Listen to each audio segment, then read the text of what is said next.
Hello, everyone. Welcome back to the Jay's Spit Down podcast. You guys know the drill. I'm your host, Jay, and I'm here today with Andy Bunker of 929, the Game Atlanta Sports Radio. Glad to have him back on the show. Andy, thanks for coming on.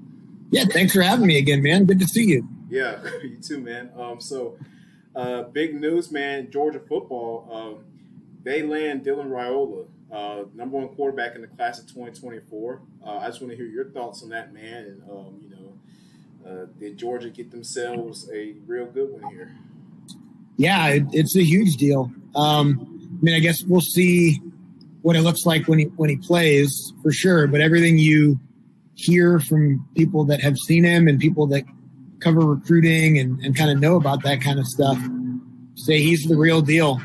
I think it's a little bit extreme, but the comparison that I've heard is Patrick Mahomes. Yeah, a little bit like, all right, maybe pump the brakes a little bit on that one. But if there's any comparison there at all when you actually see him play, then Georgia hit a home run. It's a big picture it's a big deal from a big picture standpoint too, where if there's any nitpicking you can do at all of Georgia's football program, which there's very little that you can do. The back-to-back national champions, and there's a lot going in the right direction. I guess it's that Kirby hasn't done it with a five-star quarterback yet, which kind of could be a credit to the fact that they were able to do it without a five-star quarterback. But now if they get a guy like that in there and he could be a great quarterback in that system and get drafted in the first round, that just kind of checks another one of those boxes maybe that has yet to be checked so far by the program. But yes, it's a huge deal. It's also what we expect, like Georgia is a full-blown machine right now, and they're just going to get great recruits. They're going to win a lot of football games with them. Now it's a matter of what exactly it looks like when Raiola is on campus and who he brings with him too. That's the thing. You know how it is with recruiting these days. These kids all know each other, so maybe there's a couple pass catchers that want to come play with him. Yeah. There was actually one receiver. His name was Jeremiah something. I'm sure you heard. So I'm sure they're close from what I hear, and Dylan's already trying to get him to come over. And Jeremiah's he's now reportedly rethinking his options. Like, okay. Maybe I should give Georgia a look. This is a five-star receiver, the number one receiver in the 2024 class. You got the number one QB in the 2024 class and the number one wide receiver in the 2024. It's crazy, man. This kid, it could be really good for Georgia. Now, as far as the quarterback competition, who do you think is going to end up being the starter? Think it's going to be Carson Beck, or could maybe Brock Vandagriff step in there? Who do you think is going to win that job? I think it's going to be Carson Beck this year. But I also think there's going to be a lot of opportunities for the second guy to play. Georgia's schedule is just so light compared to their talent level. I wouldn't be surprised if, say, Vandagriff's number two, and it seems like he probably is. Brock Vandagriff's going to get a lot of snaps, especially in September, because Georgia's just going to be winning by a lot of points early in their schedule. So I think Carson Beck will be the starter, and I think he'll probably be the guy that takes the snaps in the big games. If there's any doubt that Georgia needs to score points to win the game, I would imagine he'll be the guy under center. But we'll probably see Vandagriff, probably see Gunnar Stockton at times. And, the interesting thing will be, okay, does Carson Beck play well enough to come out early and go to the NFL? If so, who feels like they start the year after? Is it Vandagriff? Is it Stockton? Is it Raiola as a freshman? I think because Vandagriff's going to stay. There was some speculation that he was going to transfer about a month ago, but he's announced that he's going to stay for this season. I feel like the situation is pretty steady right now with Carson Beck being the starter. The interesting thing is the next year, like between Vandagriff, Stockton, Raiola, and I think is it Pulisi? Is that how you say his name? The other something like that. 2 of those 4 guys are gonna leave. So that'll be an interesting navigation for Kirby as well, because that's just the reality of college football right now. You get all the best guys you can, try to keep as many of them as you can, but you can't keep all of them. So I think for 2023, it's stable. I think for 2024, especially with Raiola committed to go there, I think that's when it really kind of gets interesting about who starts and who stays and all that. Yeah. I mean, and the guy if you're getting compared to Patrick Mahomes, that you must be pretty good. I mean, that, like you said, that's a very, very steep comparison. From what I see, I mean, and hear, this kid's supposed to be really good. He's supposed to be the next big deal. And he's a 5-star quarterback. Again, something that we haven't really seen a lot from Georgia. I mean, last 5-star they had was Fields, right, at quarterback, and how they ended up. So, but they were just fine. I mean, walk on. They won 2 national championships in a row. So, I guess they're good there. But yeah, man. Moving on to the other team in the state of Georgia that plays football, the Atlanta the professional team, the Falcons, man. Desmond Ritter, and the Falcons, do you think that, he's, for one, is he the guy, and, are we seeing a culture shift in Atlanta coming to fruition? I think we've definitely seen a culture shift. Arthur Smith, I think he's accomplished a number of things in his first 2 years, but the number one thing that I think he's done is he's established the identity of what he wants the team to be, which is he wants to be a run-first team. Hopefully, we get a little bit clearer of a picture of what the defense is going to be. A lot of moving parts, a lot of new faces, especially on the defensive line this year. Hopefully, that part of the team is upgraded, because that's been something that's been lacking for a while now. Getting to the quarterback, stopping the run, all that kind of stuff. Hopefully we see that. But we know for sure they're going to run the football. They ran the football really well last year, and then they drafted Bijan Robinson, number 8 overall. So they're committed to that being who they are, which I think is great for a number of different reasons. I mean, number one is Arthur Smith's done that, both in Tennessee and in his first couple of years in Atlanta. Number two, you have an unproven, basically rookie quarterback, third-round draft pick that is going to benefit from a lot of talent around him. Every quarterback benefits from a good run game, and every quarterback benefits from talent around him, especially a guy who, you probably want to bring along. I don't want to say slowly, but you want to be careful with him and make sure that you don't throw too much on his plate too quickly and overwhelm him. I think what we'll see Ritter being asked to do in year one, assuming he's here for a long time, won't be the same as it would be in, say, year 3 or 5 or something like that. I think with the run game that they've got, the pass catchers that they've got, he should be able to just, if he's efficient and they can lean on that run game, I think he's got a really good chance to succeed. They've done a really good job of putting the pieces around him to make his life easier. And then he can kind of grow into what his role is and what he can really be when he's at his best. But yeah, I think culturally, for sure, I feel really good about the way they've gone about making decisions. Now it's just a matter of, okay, it's got to work. Because 7 and 10, you kind of get credit for the my dog wants to say hi. Hi, buddy. He's fired up about Arthur Smith too. Hey, why don't you get That's good. Yeah. 7 and 10 is cool when you're rebuilding the roster and you don't have cap space. If they're 7 and 10 this year, people are going to be mad. Yeah, I definitely will be mad too. It just doesn't. I mean, it's crazy, man. And it's like, this team has potential to be, more than that. I feel like, at least 9 to 10 game season, 10-game win season. I agree. I think that's a reasonable, number there. I mean, and of course now the specters are that they have a light schedule but Who knows? it's the NFL. Yeah. I mean, these are professional football teams. I mean, you saw the Colts go and put up 33 points against the Vikings, and I mean, they blew the lead, but so it's like you never know with that. So, but yeah, I think definitely that Desmond Ritter is I know one thing, they really believe in him.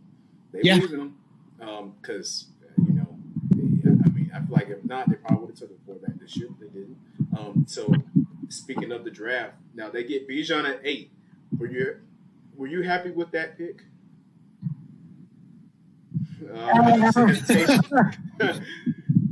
I would have taken Jalen Carter if I was them. I would have taken. I never in a million years really thought Jalen Carter was going to be there at 8. Obviously, the Eagles liked him, so they took him at 9, or they traded up to get him at 9. I'm not unhappy with it because I get what they're doing, and I think he's a really good player.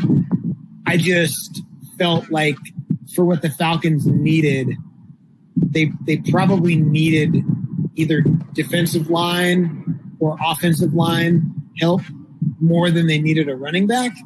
Because they were a top 3 rushing attack last year, and Tyler Algier was a rookie with 1,000 yards, and he really didn't start carrying the rock a ton until October. So I didn't put that as like the biggest need they had, but I get why they did it. And again, if he's as good as everyone projects that he's going to be, 5 years from now, we'll all be like, yeah, of course they took Bijan Robinson. But no, I was sitting there on that draft night like, okay, Devin Witherspoon goes to the Seahawks at 5. Didn't see that coming. Thought they were going to take Jalen Carter. Yeah. Okay, there's a couple trades happen. Oh, wow, the Raiders took Tyree Wilson. Okay, well, if they want Jalen Carter, he's right there for them. But obviously, there's things about him that they didn't like. Seems like there was a number of teams in the NFL that were concerned with, I think, both the off-field stuff between the end of the season and the draft, and also just some sort of reports that I guess he wasn't the hardest worker. So we'll see. I wouldn't be surprised if Jalen Carter absolutely kills it in Philadelphia. But yeah, I would have taken Jalen Carter, but I'm not upset that they took Bijan Robinson. I get what they were thinking, and I think he's got a chance to be really good. Yeah, me too. I was surprised. I actually wanted them to go cornerback. I wanted them to go Christian Gonzalez. Yeah, that's who I was really pushing for.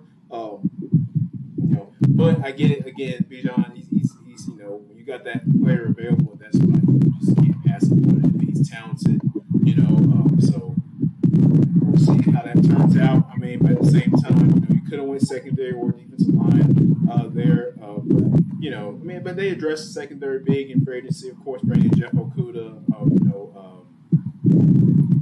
they brought him in and some other guys as well. So and Jesse Bates, so I like what they've done with it. I really like what they did with the defense. And I feel like this had potential to be some. I like Clark Phillips from Utah too. I know they got him in the 4th round, but that dude was the defensive player of the year in the Pac-12. I got a chance to play. Well, I got a chance to see him play a couple games last year. I just happened to be watching the Oregon State Utah game for some reason, and he had 3 picks in that game, and I was like, that dude right there is a super talented corner.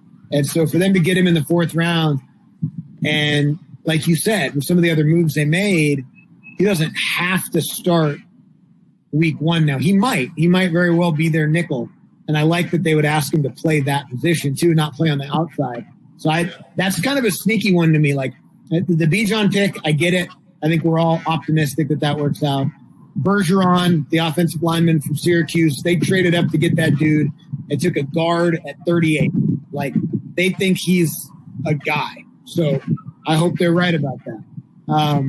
And I'm just excited to see what Phillips is because I think he's a really good player. Yeah, Clark Phillips. Definitely a steal right there for the Falcons in the draft. So we'll see what they do, man. And see how it goes here in the ATL. Hopefully, there'll be something special there. I like what they're doing, but staying in the National Football League, but moving up on the East Coast to the Jets. They finally get Aaron Rodgers, man, after this long anticipation of him, getting traded. So, we were just waiting for it to happen. Some stuff had to get worked out. He finally gets moved to New York. Um, are the Jets like? I mean, are they getting a little too much hype now, or you think? I mean, what are your opinions on the Jets? I mean, I get the hype. I mean, Aaron Rodgers is a first ballot Hall of Famer. They got traded to the biggest media market in the country. Like it's just like when Favre went there, except for I think Aaron Rodgers might have a little bit more left in the tank. Now I know Favre ended up having that great year in Minnesota after New York, which was crazy. But I think they're getting a really good player. I know Aaron Rodgers didn't have a great season last year, but there was a couple different factors involved there. So I get the hype, and I think they've got a lot of talent around him. This all comes down to if that offensive line can stay healthy. I mean, Mekhi Becton is a really good tackle. He just hasn't played in the last couple of years because he's been banged up. It looks like he's got his body right and he's ready to go. I know they got Dwayne Brown in there too to compete with him. But if the Jets' offensive line can protect Aaron Rodgers, I think Aaron Rodgers still has like top tier quarterback play left in him. And they got weapons and they got a good defense. And I don't know. It seems like they're not a good franchise by any stretch. Like the Jets have just been bad and made bad mistakes for a long time. But it just feels like maybe they got this one right. Like, I don't know how. It might be 1 year. Maybe it's a 2-year deal. I don't know. But it seems like they got this one right. And I don't know. I wouldn't be surprised if the Jets are pretty good. So are we talking like playoffs good? Yeah. 3 or 4 seed good? Super Bowl good? I think they could be the team that loses to Kansas City in the AFC Championship game. Like I could see them. I could see them going that far. Now they're not gonna beat Kansas City. And obviously Cincinnati is still there. Buffalo is still there. Miami, if Tua can stay healthy, like the AFC is a gauntlet. So I'm not predicting that they'll make the AFC Championship game. I would say that's like a ceiling. Yeah. But yeah, I think they'll be in the playoffs. They could win a playoff game. I think so too. I mean, they got a good defense, and offensively, Garrett Wilson, he's very talented. Yeah. Extremely talented. Brees Hall is going to be healthy this year. Yeah. So, in the limited action he had last year, he was great, So Michael Carter, kid from North Carolina, is a good player. So they got a little 1-2 punch at running back. Yeah. They've got weapons. It's just if they protect Rodgers, I think he's going to put up numbers. Yeah. Yeah, I think so too. It's going to be interesting. I saw that he got hurt first day of OTAs. I'm like, gosh, man. Heard his calf warming up. I don't know. That's not a great sign. Not a great sign for an old quarterback, but he'll probably be all right. Yeah, he'll be fine. But I'm like, man, it's the first day of practice. You getting hurt, But hey, so. But yeah, it'll be interesting to watch the Jets. I mean, like I said, the AFC man is so top heavy. It's ridiculous. Like it seems like it's literally impossible to win in the AFC. I mean, it's like you got to go through, like I said, Kansas City, the Bengals, Buffalo. Now give me the Ravens. If Lamar stays healthy, I can see them being at least second or third in the division. Me too. When Lamar's healthy, they win 75% of their games. So, yeah. And they added Odell and those guys. I mean, so can Baltimore make some noise this year? I think they could. Health-wise, everybody stays healthy. I hope so. I don't know. I was so annoyed with the way that the Lamar Jackson story was covered by the general media that I just want him to shut everyone up. He's so good, man. Like I don't know how people are still having these conversations about what he isn't as a quarterback. Yeah, he was hurt the last couple of years, no doubt. He got hurt at the end of the season the last couple of years. Lamar Jackson's an absolute freak show. And so I hope he's healthy all year. They put some weapons around him. They got Todd Monken as their OC now. Like I hope he goes out there and balls and just shoves it down everybody's throat. I know, right? I mean, it's like all the talk about he's not a quarterback. He's a running back. Like, This dude's Stop, he's MVP. Like he's Stop. MVP. He won the MVP, he won the Heisman. Like, what does he have? I mean, I guess he could win some more playoff games. That's kind of the last thing people want, but he will. He's 25. He will. Yeah, crazy, man. It's absolutely crazy. But I mean, and of course the media was really pushing for us to go and grab him. And I was like, okay, I love Lamar, but I don't want to throw my chips in at that. Like, I like actually what they did building the defense. I mean, they built the defense, and they built areas that they need to improve at, versus throwing all your chips in on one player who's extremely talented. But still, it's like we're not winning. It's still the same results every week. And it's like, what was the point? And Lamar's not going to be happy because he's not winning. So I just didn't see that happening. I never bought it as a realistic possibility. Like, not that the Falcons shouldn't have been interested, because if a guy like that is available, then you should be interested. It just wasn't. They were never going to let him go. Like, Baltimore wasn't going to trade him. I know they put that non-exclusive tender on him, but if somebody would have made an offer, they would have just matched it. And I think they knew nobody was going to make an offer because nobody wanted to publicly negotiate on their behalf. So they waited. He waited. He needed to see if Deshaun Watson was really the market or not. They kept telling him that wasn't the market. He said, prove it. Jalen Hurts got a contract that wasn't what Deshaun Watson got. And Lamar said, okay, you weren't lying. Just give me some more than that and we'll get it done. And so he got $255 million, man. Like, the Ravens were never going to let him out of Baltimore. It was fun for some folks on talk radio to drive that topic into the ground. I think we on our show tried to treat it with the reality that it was, which was, okay, this would be cool, but it's never going to happen. But yeah, I mean, Baltimore, speaking of, the Jets are a bad organization.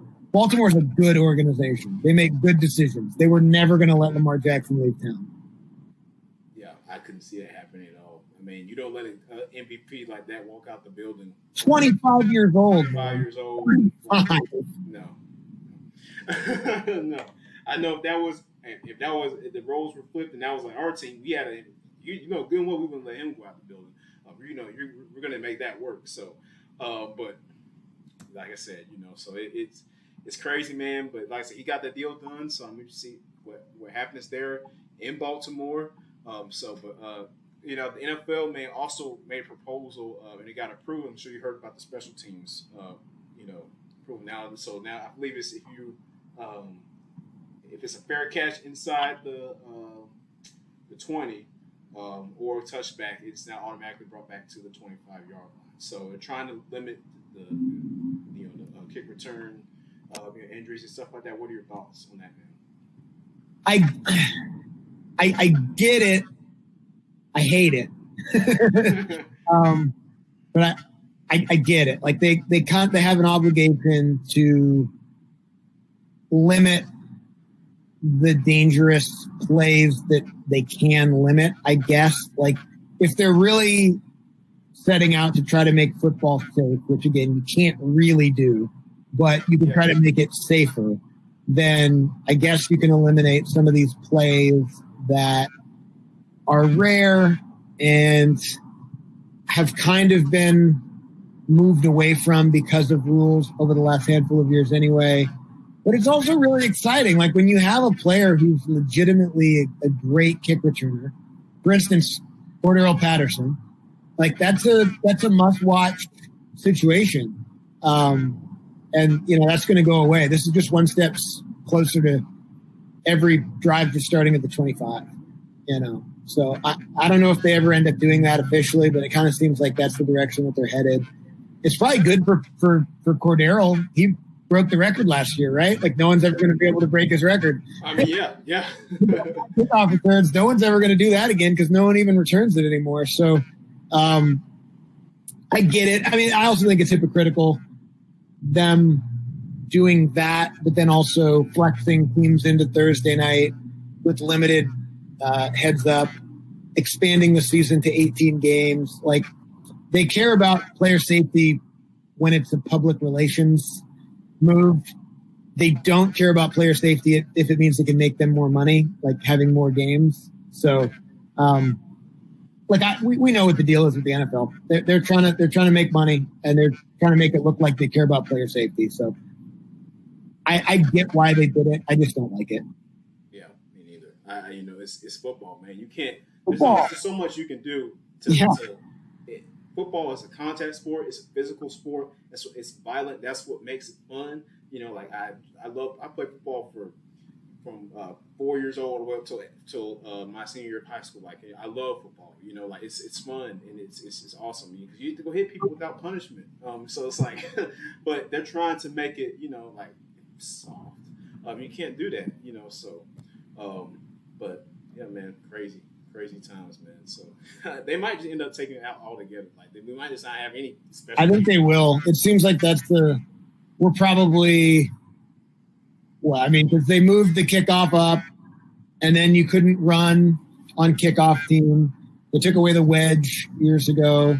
Then they put in the fair catch. Like, every year they sort of take it a step further. So we're probably like 3 years away from the kickoff not even being a part of it. The only problem with that is the onside kick is a tool that teams use effectively sometimes to make comebacks. So if you never have kickoffs other than when teams try to onside kick it, then they're going to I don't know how they get around that, because that is an important part of the game. So right, yeah, I think it's crazy, man. Like, it's just it's football. I know that. Like I said, it's football. So anyway, but yeah, that's just wrapping up. Our football talk, man. In our last little tidbit here, and we like to have fun on the show when Jace put down. So Memorial Day is coming up, man. So I just want to need to know your favorite Memorial Day dish and your least favorite Memorial Day dish. Well, we'll definitely grill. I'm pretty solid when it comes to making ribs. I'm pretty good at throwing some ribs on the grill and having them come out right. So I got a smoker for Christmas from my wife. Oh, okay. I've only been able to use it a couple times. I haven't really had the time to really lean into a good full day of smoking some meat. And so I think we're going to smoke some ribs on Monday. That would be my favorite, and also the thing I'm probably best at. Least favorite, I don't like coleslaw. I don't know if that's a hot take, if I'm unique on that one. I think it's my Aunt Judy who ruined it for me, because she would always bring coleslaw to family events when I was growing up, and her coleslaw was terrible. Oh, wow, my goodness. So I think she ruined coleslaw for me, but I don't like it that much. I think it's a waste of time. I'd rather, if we're talking about sides at a cookout, there's 5 things I'd rather have than coleslaw. So I don't need it. Like, if you're coming to a cookout at my house, just bring ice. Don't bring coleslaw. Bring ice. Bring ice. Bring more drinks or something. Like, we don't need it. And I hate when people do this. I don't know if it's a Carolina barbecue thing or something like that. Some barbecue spots will put coleslaw on their pulled pork sandwiches. Yeah. Not for me. He said no. Keep the green stuff off my barbecue. Yeah. I think that's valid, man. That's I understand that. That's a lot of people are like that in coleslaw. It's give or take. I would say for me, more than I think I'm gonna have to go with ribs too. I think that'd be my favorite dish too. At least everybody loves ribs. Ribs are great. I don't know, man. I don't know. I'm not a big. I know a lot of people don't like potato salad. That's something too. So I can. It's all about who makes it. Who makes it? Yeah. It's all about who makes it. Yeah, that's it, man. Some people make some very average potato salad. Yeah.